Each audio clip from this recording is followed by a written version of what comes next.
You can never go far in this kingdom if you don't have something you are doing with your hands. That idea of telling you just give and you will prosper is a scam. Everybody prospering in this kingdom is doing something. When you have nothing to do, you make it difficult for God to bless you. It becomes easy for God to bless you when you have something to do. You can never prosper no matter the prophecies we give you. You must get something doing with your hands, because when God comes to bless you, there must be a contact place. There is no spirit that can prosper a man who is doing nothing. Don't find yourself idling away because somebody told you that you will deliver the nations, that you are an apostle to America, and then you are sleeping, you are seeing dollars. We have a generation of people today who just lock themselves up in the cave and they pray in tongues for 8 months, and when they come out and become fake prophets and scammers, because no matter how spiritual they are, they cannot deny the fact that they need clothes to wear and something to eat. And when they can no longer get those things, they close their eyes and say an angel is talking to them, and they say, bring what you have. You're having this in your pocket, bring it out. In Psalm 128 verse 2, it says, for thou shalt eat the labor of thy hands. It says, happy shall thou be, and it shall be well with thee. You will eat of the labor of thy hands. Prosperity does not begin and end with giving and receiving. You've got to work with your hands. Don't allow your destiny to be scammed. At old age you will weep.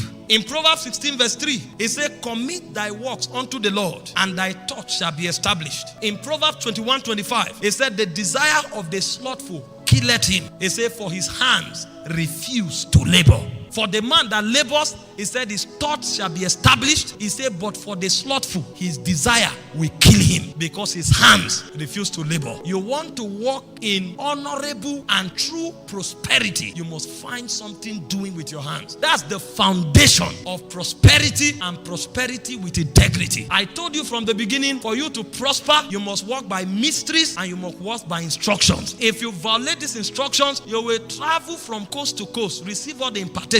You will be shocked what your life will become. In Deuteronomy 28 verse 12, it says, for the Lord shall open unto thee his good treasures, the heavens, to give thee rain unto the land in his season. And he said, to bless all the works of thy hands, and thou shalt lend unto many nations, and thou shalt not borrow. So as you walk with your hands, it says God will bless it, and then you will become a blessing to many nations, and you will not borrow. But the protocol of becoming big enough to bless many nations is that there is a work of your hands that God blesses. And so if there is no work you are doing, there is nothing God will bless. In Psalm 1 verse 3, the Bible said, and he shall be like the tree, that's the righteous, planted by the rivers of waters, that bringeth forth his fruit in his season. He said, his leaf shall not wither, and whatsoever he doeth, it shall prosper. And so if you are doing nothing, there is nothing that will prosper. When God wants to bless you, he looks out for the works of your hands. And so a man who walks with his hands is a man that is assured of the blessings of God. This is not just for Christians. He said, I cause my rain to fall on both the good and the evil. It's a natural law. That's why the people of the world are working hard and working smartly, and they are making wealth in life, making riches, making money. You want to be part of those whose finances are established and who have dominion in the realm of finances. You must get something doing. The second way to prosper in this kingdom is by the covenant. God has a covenant of prosperity with his people, and the covenant he had with Noah is the covenant of exemption, that you will no longer be destroyed, and while you are yet being exempted, I will prosper you. And so he gave him a code for activating that covenant. He said, seed time and harvest, cold and heat, summer and winter will not cease. That means so long as the climatic conditions are kept, if you want to prosper,